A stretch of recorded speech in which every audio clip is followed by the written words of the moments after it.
బాలలపై దాడులను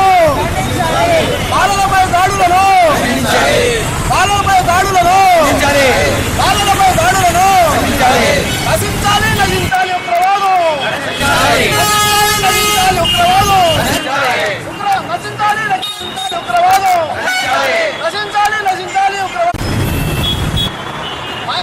పాకిస్తాన్ లో బలైన బాలలకు పాకిస్తాన్ లో బలైన బాలలకు పాకిస్తాన్ లో బలైన బాలలకు ఉగ్రవాది దాడిలో బలైన బాలలకు ఉగ్రవాది దాడిలో బలైన బాలలకు ఉగ్రవాది దాడిలో బలైన బాలలకు ప్రపంచంలో ఈ ఉగ్రవాద దాడులన్నిటి కూడా కారణం ఒక అమెరికానే. ఈ అమెరికా సోవియట్ రష్యాని పతనం చేయడానికి ఉగ్రవాదాన్ని పెంచి పోషించి ఈరోజు ఆఫ్ఘనిస్తాన్ని తాలిబాన్లు ఆక్రమించుకొని అనేక మందిని చంపేశారు. అదేవిధంగా అమెరికాలో ఒక టవర్స్ను కూల్చివేయబడడానికి కూడా కారణం వచ్చింది.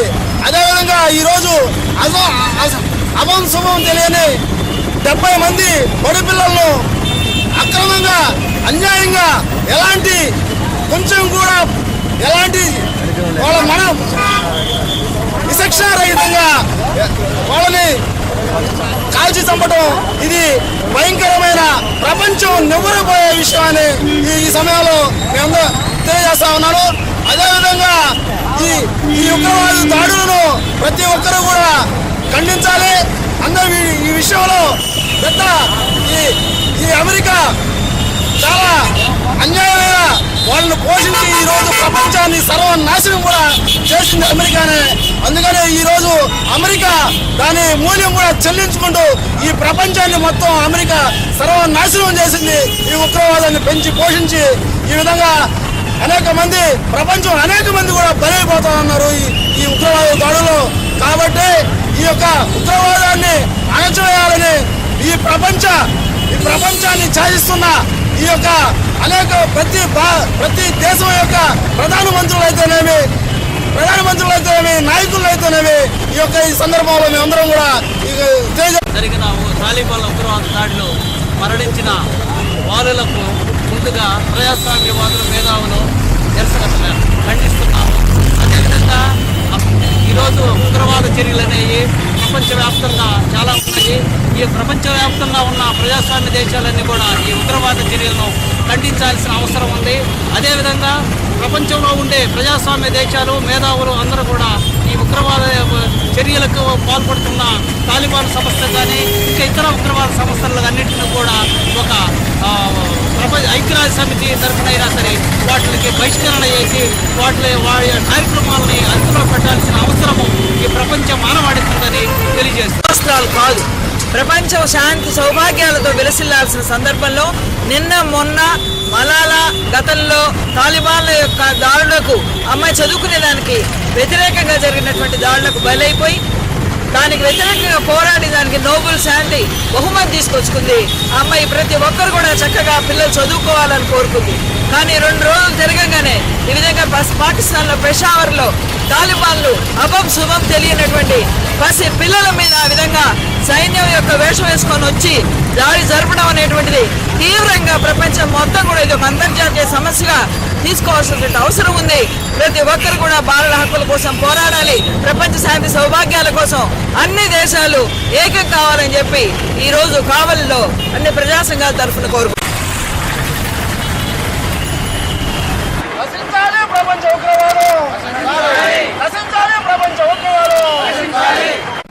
చెప్పింది ఇన్విటేషన్స్ అయితే బ్రోచర్లు పంపించారా? ఏంటైతే ఇన్విటేషన్ చూడగలరు.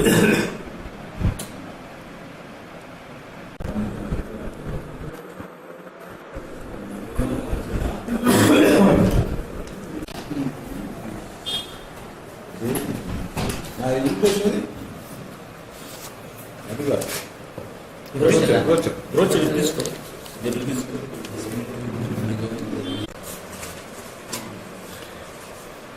డియర్ ఫ్రెండ్స్, మా యొక్క ఆహ్వానాన్ని మన్నించి కావలి పట్టణం నుంచి ఈరోజు పత్రికా సమావేశానికి విచ్చేసినటువంటి పాత్రికేయులందరికీ కూడా మా జవహర్ భారతి కళాశాల తరపున ప్రత్యేకమైనటువంటి కృతజ్ఞతలు తెలుపుకుంటున్నాం. మీకు ఎన్నో పనులు ఉంటాయి అన్ని, కానీ మేము మా కాలేజీ మీద ఉన్నటువంటి ప్రేమ తర్వాత ఈరోజు ఈ పత్రికా సమావేశం పెట్టడంలో ముఖ్య ఉద్దేశము డిసెంబర్ 19, 20 తారీఖుల్లో నేషనల్ సెమినార్ కెమిస్ట్రీ డిపార్ట్మెంట్ వారి ఆధ్వర్యంలో నేషనల్ సెమినార్ని ఈ నెల 19, 20 తారీఖుల్లో నిర్వహించడం జరుగుతుంది. ఈ యొక్క సెమినార్ యొక్క సబ్జెక్ట్ ఏంటంటే use of chemicals and antibiotics in aquaculture in coastal region of Andhra Pradesh. అంటే ఆంధ్రప్రదేశ్ తీర ప్రాంతంలో రొయ్యల పెంపకములో మనం ఉపయోగించేటువంటి రసాయనాలు, యాంటీబయాటిక్స్, వీటి వల్ల కలిగేటువంటి ఫలితాలు ఏ రకంగా ఉన్నాయి అన్నటువంటి ఒక విశ్లేషణ కోసము ఒక సెమినార్ని యూజీసీ న్యూఢిల్లీ వారి సహకారంతో మన కళాశాలకు ఆ యొక్క సెమినార్ మంజూరు కావడం జరిగింది. కాబట్టి ఆ యొక్క సెమినార్ని డిసెంబర్ 19, 20 తారీఖుల్లో నిర్వహించడానికి నిర్ణయించడం జరిగింది. కాబట్టి దానికోసం అని చెప్పేసి మిమ్మల్ని అందరినీ కూడా పిలవటం జరిగింది. దీనికి ఈ ప్రారంభ సమావేశానికి ముఖ్య అతిథులుగా మన యొక్క ప్రియతమ ఎమ్మెల్యే రామిరెడ్డి ప్రతాప్ కుమార్ రెడ్డి గారు, అదేవిధంగా బీదా మస్తాన్ రావు గారు, మన రాజధాని కమిటీ నిర్మాణ సభ్యులైనటువంటి బీదా మస్తాన్ రావు గారు, తర్వాత డిబి రవిరెడ్డి గారు, రొయ్యల సాగు పారిశ్రామికవేత్త, వీళ్ళు పాల్గొనడం జరుగుతుంది. తర్వాత ఈ 2 రోజుల జాతీయ సదస్సులో Bharatiya university, Coimbatore university, Murugappa Chettiar research centre Chennai, Srikrishnadevaraya university Anantapur, Venkateswara university Tirupati, Simhapur university నెల్లూరులోని అధ్యాపకులు పాల్గొనడం జరుగుతుంది.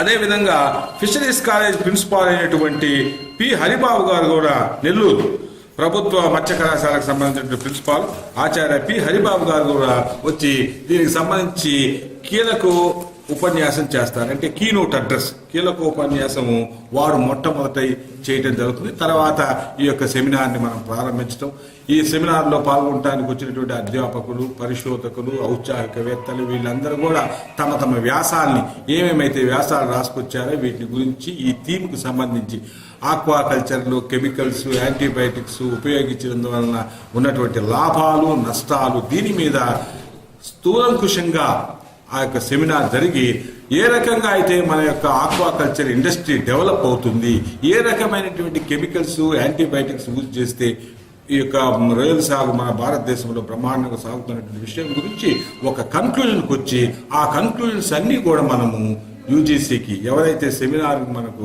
నిర్వహించమని చెప్పారో వాళ్ళకి ఈ యొక్క మొత్తం జిస్ట్ని వాళ్ళకి పంపడం జరుగుతుంది. అంటే ఈ సమావేశంలో చర్చల ద్వారా జరిగినటువంటిది అసలే మనం ఉపయోగించేటువంటి కెమికల్స్ కానివ్వండి, యాంటీబయాటిక్స్ కానీ అవి రొయ్యల సాగుకు నిజంగా అభివృద్ధికరంగా ఉన్నాయా లేదా అభివృద్ధి నిరోధకాలుగా ఉన్నాయా అన్నటువంటి దాని మీద ఫర్ ఆర్గ్యుమెంట్స్ జరిగి ఒక కన్క్లూజన్కి వచ్చి ఆ కన్క్లూజన్ ఏ రకంగా ఉపయోగిస్తే కెమికల్స్ని, యాంటీబయాటిక్స్ని మన యొక్క improvement, growth in the prawn industry అనేటువంటిది వస్తుందనేటువంటి దాని గురించి వాళ్ళందరూ కూడా వాళ్ళ యొక్క సజెషన్స్ మొత్తం ఇన్కార్పొరేట్ చేసి ఆ సజెషన్ అన్నింటినీ కూడా ఎవరైతే మనకు సెమినార్ నిర్వహించమని చెప్పారో యూజీసీ ఢిల్లీ వారికి ఒక రిపోర్ట్ రూపంలో పంపడం జరుగుతుంది. ఇది ఈ యొక్క సెమినార్ యొక్క ఉద్దేశం. సెమినార్ యొక్క ముఖ్య ఉద్దేశంలో మనం ఉపయోగించేటువంటి ఈ యొక్క ఆక్వాకల్చర్లో మనం ఉపయోగించే కెమికల్స్ సాధారణంగా లైము, సాల్టు, తర్వాత ఆర్గానిక్ ఫెర్టిలైజర్స్, తర్వాత పొటాషియం పర్మాంగనేట్, వీటిని మనం ఉపయోగిస్తూ వస్తాం. వీటి వల్ల ఆ రొయ్యల సాగు అభివృద్ధికరంగా ఉందా లేదా, వీటిని ఉపయోగించడం వల్ల కొన్నిసార్లు ఏమైనా రొయ్యలు వాటిని తినవు, కొన్నిసార్లు తినప్పుడు గ్రోత్ రాదు. కొన్ని ఏమో చచ్చిపోతాయి, కొన్ని వైరస్ గురవుతాయి. కాబట్టి వీటి వలన ఆ రకంగా జరుగుతుందా, లేకపోతే వేరే కారణాల వలన ఇది అవుతుందా, లేదా కెమికల్స్, యాంటీబయాటిక్స్ మనము ప్రిస్క్రైబ్డ్ డోస్ కంటే ఎక్కువగా ఇచ్చినందువలన, ఆర్గానిక్ ఫెర్టిలైజర్స్ ఎక్కువగా ఉపయోగించినందువలన గ్రోత్ ఆఫ్ ది ఇండస్ట్రీస్ దెబ్బతిందా అన్నటువంటి విషయాన్ని గురించి స్థూలంకృషంగా మనం చర్చించేదానికి ఈ యొక్క సెమినార్ని ఏర్పాటు చేయడం జరిగింది. అంతకుముందు మనం ఫస్ట్ గ్రీన్ రెవల్యూషన్ వచ్చింది, అగ్రికల్చర్ కూడా కన్వర్ట్ చేసేసారు, ఆక్వాకల్చర్ కోసం చేశారు, బ్రహ్మాండంగా పండించి కోటీశ్వరారు. కానీ అదే ఇండస్ట్రీ కూడా వైరస్ వల్ల దెబ్బతిని ఎంత నష్టపోయారో మనకందరికి కూడా కోస్టల్ రీజియన్లో తెలుసు.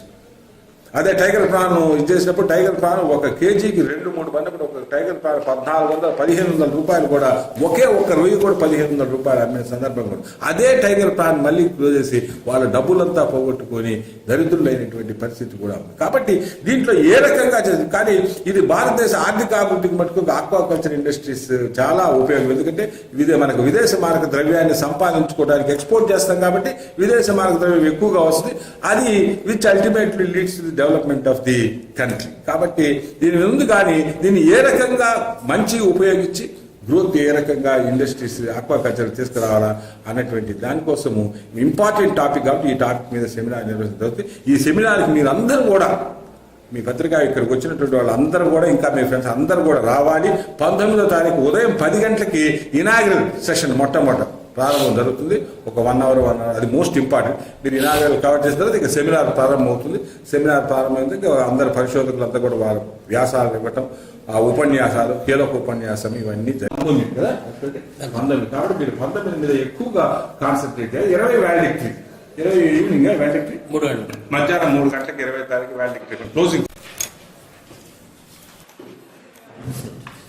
మై డియర్ ఫ్రెండ్స్, ఎందుకంటే ఈ సెమినారు నాకు ఎక్కడ ఇన్స్పిరేషన్ జరిగిందంటే, మీ న్యూస్ ఐటమ్స్లో ఈ ఆక్వా ప్రోడక్ట్స్ అన్నీ కూడా యాంటీబయాటిక్ రెసిడ్యూస్ ఉన్నాయి, అందుకన్నా మనకి వేల కోట్ల రూపాయలు ప్రోడక్ట్స్ అన్ని రిటర్న్ అయినాయని పేపర్లో చూసడం జరిగింది. ఇది చూసిన తర్వాత ఈ యాంటీబయాటిక్ కెమికల్స్ అండ్ యాంటీబయాటిక్స్ మీద ఒక అవేర్నెస్ ప్రోగ్రామ్ అంతా, మన కోస్టల్ బెల్ట్ ఎక్కువ, మన కోస్టల్ బెల్ట్లో ఉన్నాం కాబట్టి ఒక అవేర్నెస్ ప్రోగ్రామ్ కింద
ఓకే సార్.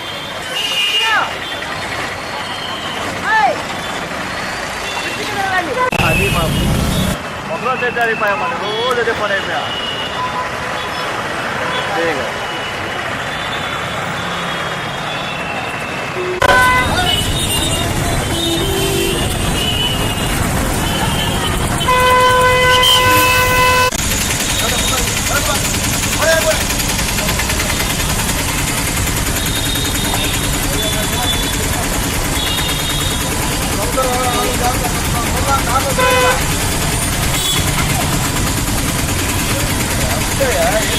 సందర్భం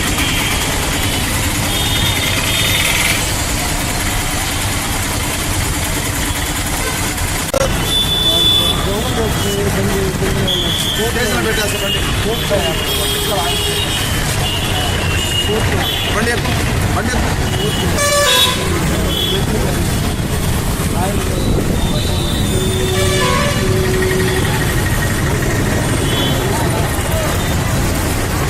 లైసెన్స్ లేదు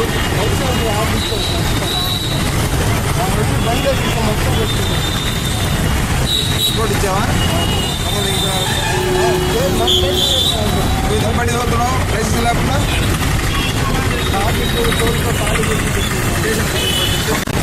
సార్ చెప్పండి చెప్పండి సార్. రాకపోయేదాన్ని ఏమి వెంకటేశ్వరు ఇప్పుడు చెప్పండి సార్.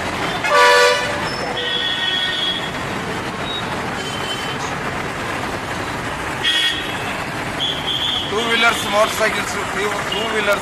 సైకిల్స్ లైసెన్సులు ఆర్సీలు బండి కాగితాలు లేకపోతే ఫైన్ రాస్తున్నాం. తర్వాత irregular numbers motor cycle irregular numbers దాన్ని కూడా ఫైన్ రాస్తున్నాం సార్. తర్వాత మోటార్ బైక్ మీద ట్రిబుల్స్ ఎవరు వచ్చినా వాళ్ళ మీద కూడా ఫైన్ రాస్తున్నాం సార్. తర్వాత స్మోకర్స్ వాళ్ళకు కూడా స్మోక్ చేసిన వాళ్ళని కూడా మేము ఫైన్ రాస్తున్నాం సార్. తర్వాత wrong side motorcycles wrong side. తర్వాత ఆటోలు వచ్చేసి ఓవర్లోడ్ ఉన్న ఆటోస్ దానిలో కూడా కేసు రాస్తున్నాం ఫైన్ రాస్తున్నాం. ట్రాఫిక్ రెగ్యులేట్ చేస్తున్నాం సార్. ఈ పుష్కార్స్ ఇవి మొత్తం సైడ్ పెట్టిస్తున్నాం. మోటార్ బైక్ పైన సెల్ ఫోన్స్ ఎవరైనా సెల్ ఫోన్ కూడా మాట్లాడితే ఫైన్ రాస్తున్నాం సార్. సెల్ ఫోన్ డ్రైవింగ్స్ ఎవరైనా ఉంటే కూడా వాళ్ళకి కూడా ఫైన్ రాస్తున్నాం సార్.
Dia